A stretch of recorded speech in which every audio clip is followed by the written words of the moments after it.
Missouri police showed up at the home of a doctor they wanted to arrest for harassment. They forced their way into his home without a warrant, found him armed, and shot him.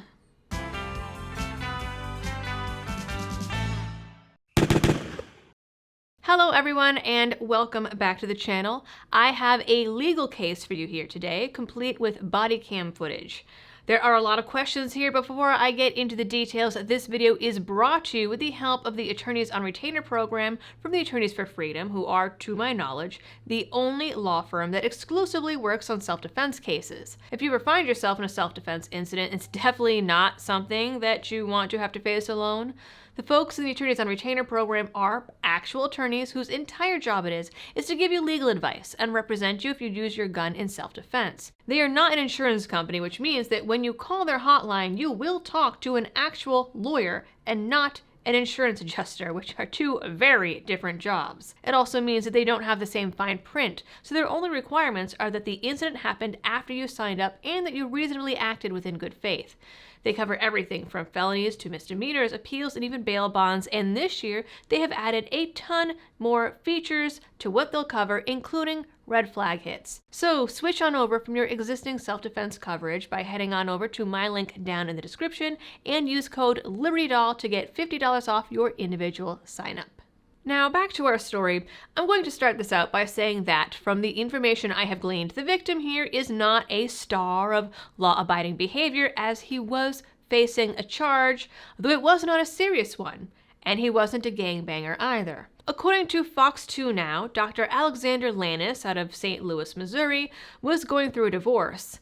His estranged wife had an order of protection against him, but it was dismissed when a divorce agreement was reached. That agreement required him to stay away from his wife, not possess any firearms, and exchange their kids at their school or a police station. He allegedly violated this agreement when he was recorded attempting to put something in the gas tank of one of his wife's family members at an event his wife was attending. This was considered first-degree harassment and was the incident officials said they were intending to arrest Lannis over when he was shot. He had no other criminal history.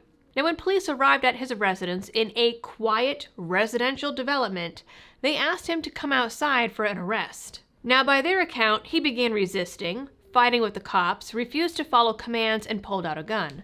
A struggle ensued, and they had no choice but to shoot him. But according to attorneys, the officer's behavior beforehand, and the press briefing that happened after, they didn't have a warrant. They never identified that they had a warrant, and they still forced their way into the man's home. Missouri does allow warrantless arrests in public places, but Dr. Lannis wasn't in a public place. Otherwise, under the law, unless they identify that they have a warrant, it is considered a simple knock and talk. He was in his own private residence, and the Supreme Court has affirmed that you need a warrant to arrest someone in their own home unless you give consent. The cops can prove exigent circumstances, aka an emergency situation like destroying evidence or the plain view doctrine, none of which apply here. Nor can they just enter your house without permission. Now, as we'll see in the footage, they first ask and then order him to step outside because, in fact, they did not have a warrant, which means he could have legally closed the door as long as he stayed within the threshold of his home, which it seems he did. So there are questions of whether or not the police acted appropriately to start. Let's watch the start of this encounter.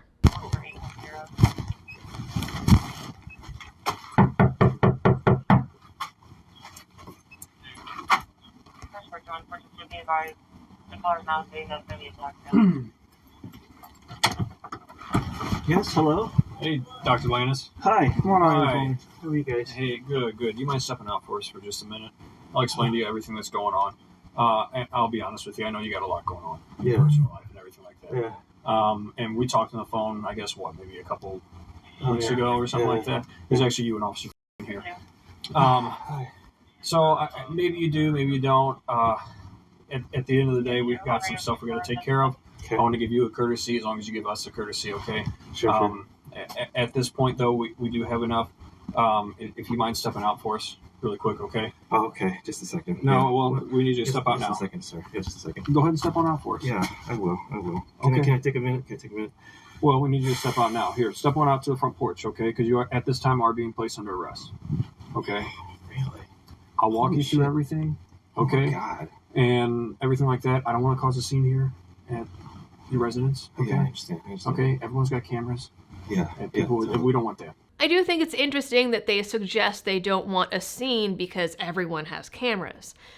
As in, they don't want people filming the encounter. I doubt that this was a reference to their own body cameras, but maybe I'm wrong.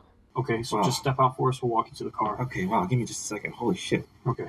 Wow. Well, we'll explain the process to you and everything. And we're not, we're going to take you to the station. We're not going to take you down to the jail. I mean, we'll see, but we have to do this. There's no there's no really avoiding it. We have to. Yeah, we know you got a lot going on. We're not trying to put any more work or anything like that on you. I understand. Okay, but it's best we just get it out of the way now, though, and then you can handle what you need to handle. But our hands are pretty tied. We have to. But let's get this over with, so it's not looming anymore. Okay. Yeah, sure. Just give me just a second. Okay.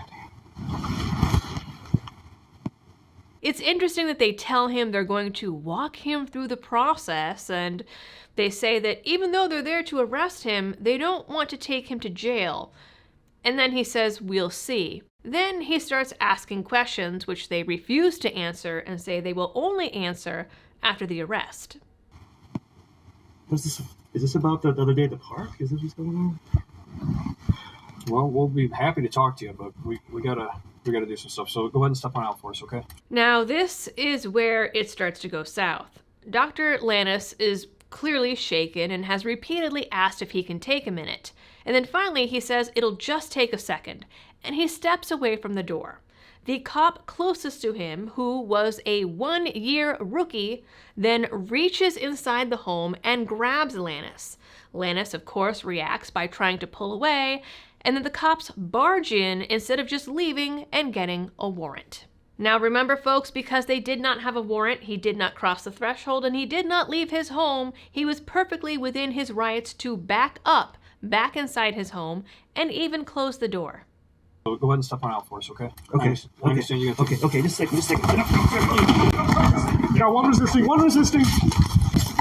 Get on the ground! That bit is what, in the press briefing on the use of force investigation, the police deemed as Lannis not complying and resisting arrest. And at this point, things obviously get worse, as they definitely can't get better.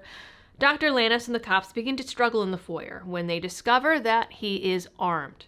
Viewer discretion is advised, of course, as this is jarring and gets ugly. And of course, this will be a little censored, even though YouTube will probably ding me anyways. One resisting. Get on the ground! Drop the gun! Drop the gun! Where'd it go, boy? Drop the gun! Drop the fucking gun!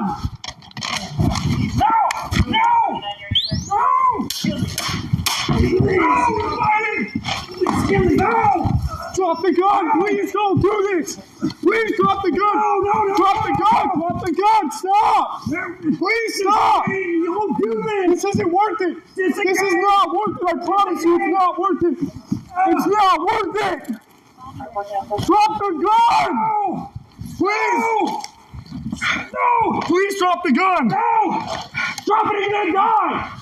Drop it now! Please drop the gun! I'm caught! No! Holy fuck! Drop the gun! Use the gun! Holy fuck! 14 up here, we got shots fired. We need resident officers here now. Drop the gun! Start an ambulance. Drop the gun! Dr. Lannis fired 0 shots. The cops shot him 13 times. The entire incident, from the first knock until calling in shots had been fired, was just over 3 minutes. There is a second angle of body cam footage from the rookie cop, but he is actually partially covering his camera with his hand the entire time, and you cannot see Dr. Lannis from his angle at all because the dude is inside his house. I will, however, show you from the point that the cop enters the house. Is this about the other day at the park? Is this what's going on? Well, we'll be happy to talk to you, but we gotta do some stuff. So go ahead and step on out for us, okay? Okay. I understand you got to Okay, just a second. Recording muted. No longer muted. Drop the gun! Drop the gun! Drop the gun! Where's your boy? Drop the gun! Drop the fucking gun! No! No! No! Please, please! He's killing! No! Drop the gun! Don't do this! Please drop the gun! No! Drop the gun! Stop! Please Sending stop. body worn down in 30 seconds. This isn't worth it! Disengage! Disengage! Sending body worn down in 25 seconds. Body worn down canceled. No! No! No! Please drop the gun! No! Drop it or you're gonna die! Drop it now! Drop the gun! I'm caught! No! Oh, fuck! Drop the gun! Move the gun! Oh, fuck! Oh, fuck! 1403, we got shots fired. Dr. Lannis unfortunately died on scene. As you saw, even after he was down, they continued to yell at him to drop the gun. But they did not have a warrant. Should Lannis have dropped the gun? Well, having the gun is what cost him his life here, so yeah, probably. Should the police have grabbed him and forced their way into his home? From looking at the footage and my knowledge of the law, I would say absolutely not. But maybe you guys have a different viewpoint. From what I can tell, this entire situation could have been avoided if they'd left, gotten a warrant, or else waited until he was out in a public place. He wasn't under arrest for a violent crime, he wasn't threatening officers, and everyone seemed pretty calm until they entered the home. The harassment charge is a felony in Missouri, but still is a relatively minor offense. To me, it looks like the rookie created the situation that led to them feeling they had to defend themselves and use force. The incident happened in late March. The critical incident briefing wasn't until May 1st.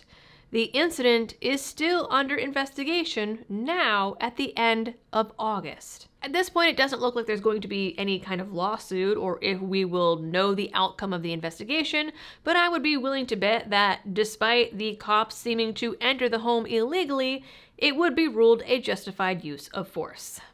So I'm curious for everyone's thoughts down in the comments. Were the cops in the right to enter the home?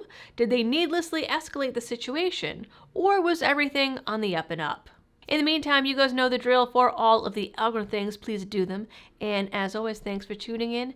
Stay safe out there and happy shooting.